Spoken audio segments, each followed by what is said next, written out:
एक बूढ़ा आदमी और एक पेड़। एक गांव में एक बूढ़ा आदमी रहता था। वो रोज सुबह उठकर एक बड़े से पेड़ के नीचे बैठता था। वो पेड़ बहुत पुराना था और उसकी डालियां बहुत फैली हुई थीं। बूढ़ा आदमी उस पेड़ के नीचे बैठकर किताबें पढ़ता था या फिर बस सोचता रहता था। एक दिन कुछ लड़के उस पेड़ के पास आए। उन्होंने पेड़ पर पत्थर मारे और उसकी डालियों को तोड़ा। बूढ़ा आदमी ने उन्हें रोका और समझाया कि पेड़ कितना महत्वपूर्ण है। उसने कहा, ये पेड़ हम सबके लिए छाया देता है, इसकी पत्तियों से हमें ताज़ी हवा मिलती है और इसके फल हमें खाना देते हैं। लेकिन लड़के नहीं माने। उन्होंने बूढ़े आदमी की बातों को नजरअंदाज कर दिया और पेड़ को और भी नुकसान पहुंचाया। बूढ़ा आदमी बहुत दुखी हुआ। कुछ दिनों बाद गांव में सूखा पड़ गया।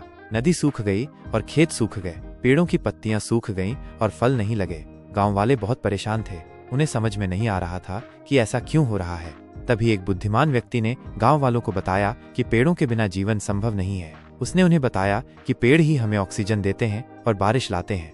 गांव वाले बूढ़े आदमी के पास गए और उससे माफी मांगी। उन्होंने पेड़ को नुकसान पहुंचाने के लिए पछतावा किया। बूढ़ा आदमी ने उन्हें माफ कर दिया और सभी मिलकर पेड़ को बचाने का फैसला किया। धीरे धीरे पेड़ फिर से हरा भरा हो गया और गांव में फिर से खुशहाली आ गई। कहानी का संदेश, प्रकृति का महत्व। प्रकृति हमारे लिए बहुत महत्वपूर्ण है। हमें प्रकृति का सम्मान करना चाहिए और उसे बचाना चाहिए। बुजुर्गों का सम्मान, बुजुर्गों के पास बहुत अनुभव होता है। हमें उनकी बातों को ध्यान से सुनना चाहिए। एकता की शक्ति, जब हम सब मिलकर काम करते हैं तो हम कुछ भी कर सकते हैं। तुम्हें और कौन सी कहानी सुननी है